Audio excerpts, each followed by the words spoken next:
గవర్నర్గా చేశారు. జాతీయ గీతం పాడనందుకు తమిళ అసెంబ్లీని బాయ్కాట్ చేసినటువంటి వాడు.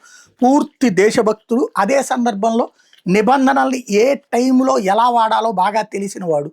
అధికార పక్షాలను ఇరకాటంలో పెట్టేవాడు. కరెక్ట్‌గా ఎలక్షన్స్ ముందు ఇతన్ని తీసుకెళ్ళి బెంగాల్ గవర్నర్‌గా వేసుకొచ్చారు. ఇప్పుడు కేంద్ర బలగాలు ఆయన పర్యవేక్షణలోనే నడుస్తున్నాయి.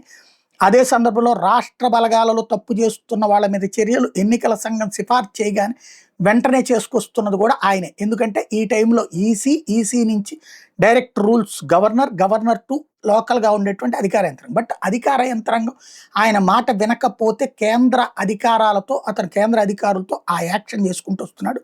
ఓ రకంగా తాజాగా జరుగుతున్నటువంటి వ్యవహారాలు ఏది మమతా బెనర్జీ గ్యాంగ్ చేస్తున్నటువంటి యాక్టివిటీకి చెక్ పెట్టగలుగుతున్నాడు. ఏ మేరకు రిజల్ట్ వస్తుందో వచ్చే నెల 4న తేలుతుంది.